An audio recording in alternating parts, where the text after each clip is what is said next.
قرآن مجید میں سحابُ الفیل کا ذکر ایک آیا ہے جس کی تفصیل درج ذیل ہے۔ اصحاب الفیل کا مطلب ہے ہاتھی والے۔ ان کا واقعہ یہ ہے کہ یمن کا ایک بادشاہ جس کا نام ابرہہ تھا، اس وقت عیاش اور شہوت پرست تھا۔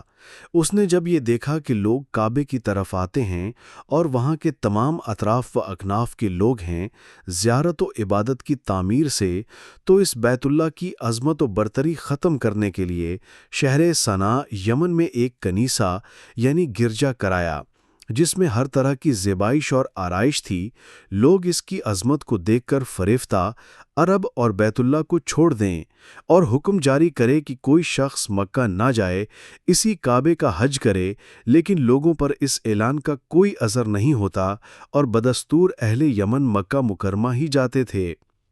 اہل مکہ کو ابرہہ بادشاہ کے کام پر سخت غصہ آیا اور ایک عرب کے آپ نے جا کر اس میں پاخانہ کر دیا۔ پھر چند روز بعد اس میں آگ لگ گئی۔ جب حالات کی تحقیق کی تو معلوم ہوا کہ یہ آگ بھی مکہ میں لوگوں نے لگائی ہے، تو ابرہہ بادشاہ نے غصے میں آ کر ایک لشکر تیار کیا جو بڑے ہاتھیوں پر مشتمل تھا، اور یہ ہاتھیوں کا لشکر مکہ کی طرف کعبۃ اللہ کی طرف سے منہدم کے لیے روانہ ہوا، اور پیچھے ہٹنے والے قبیلے میں بھی عرب کے قبائل سے مزاحمت کرنے والوں کو شکست ہوتی ہے۔ جب تک یہ لشکر مکہ مکرمہ کے اطراف میں بھیر دیے مویشی جنگل میں چرتے ہوئے نظر آئے، ابرہہ کا لشکر ان کو بھی پکڑنے لگا۔ اسی میں عبد المطلب جو حضور کے دادا تھے، ان کے بھی 200 اونٹ پکڑ لیے تھے۔ اس وقت عبد المطلب ہی قریش کے سردار اور بیت اللہ کے متولی تھے۔ جب ان کا علم ہوا تو قریش نے لوگوں کو جمع کر کے کہا، گھبرانے کی کوئی ضرورت نہیں، یہ کعبہ اللہ کا گھر ہے، وہ خود اس کی حفاظت کر لے گا، اور تم لوگ مکہ خالی جگہوں میں نکل گئے۔ اس کے بعد عبد المطلب چند روسائے قریش کو اپنے عزیم لے کر ابرہہ سے ملاقات کے لیے گئے۔ ابرہہ نے بڑی ہی عزت کے ساتھ استقبال کیا۔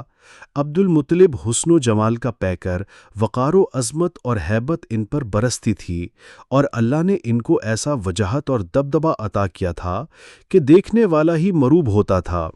ابرہہ نے اس مروب سے کہا کہ عبد المطلب کو اپنے تخت پر بٹھانا تو گوارا نہیں کیا، نیچے اتر کر فرش پر اور اپنے ساتھ بٹھایا، اور پوچھا کہ آپ کیا چاہتے ہیں؟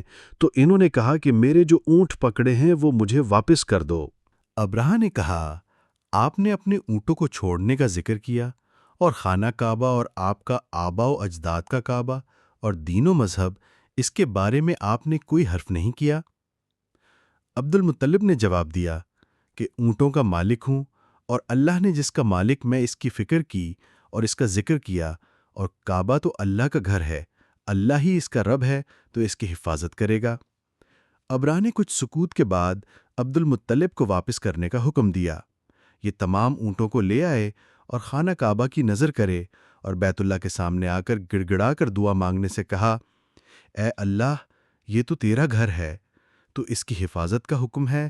یہ دشمن کا لشکر عظیم لے کر آئے ہیں، اور تیرے حرم کو برے طریقے سے قتل کرنے کا قصد کر کے آئے ہیں، اور اپنی جہالت سے تیری عظمت و جلال کو سمجھ نہیں سکتے۔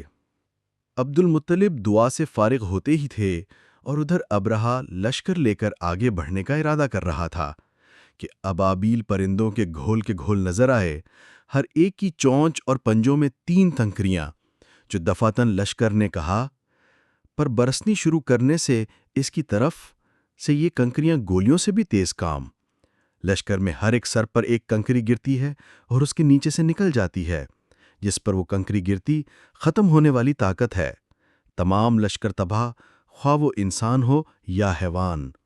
اور روایات میں کہا گیا ہے کہ ابرہہ کے جسم پر چیچک جیسے آبلے نمودار خراب ہو گئے، اور اس کا تمام جسم اس سے سڑ گیا، اور جسم کے تمام خون اور کیب بہنے سے یہاں پر آخر میں ایک حصہ کٹ کر گرتا گیا کہ سینہ پھٹ گیا اور اسی میں مر گیا۔ یہ واقعہ آن حضرت کی ولادت باسعادت سے 50-55 روز پہلے پیش کرنے والا عظیم تاریخی واقعہ ہے۔